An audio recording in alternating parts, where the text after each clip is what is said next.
पुढची बातमी पाहूयात। G7 या कॅनडातील शिखर संमेलनामध्ये मोदींना आमंत्रण नसल्याने सामना अग्रलेखातून पंतप्रधान मोदींवर टीका करण्यात आली आहे। नेमकी टीका काय आहे आपण ग्राफिक्सच्या माध्यमातून पाहूयात।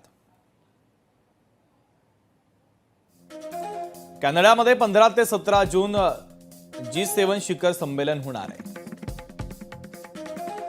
G7 शिखर संमेलनामध्ये जागतिक विषयांवर चर्चा होणार आहे। अमेरिका, फ्रान्स, ब्रिटन, जपानसह अनेक देश सहभागी होणार आहेत। जागतिक शिखर संमेलनापासून भारताला मात्र दूर ठेवण्यात आलं। G7 शिखर संमेलनाचं मोदींना निमंत्रण नाहीये।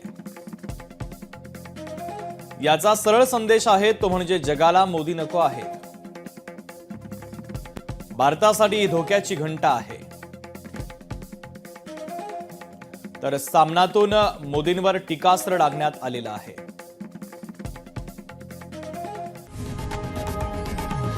लोकशाही मराठी ऐका, पहा, जागरूक रहा।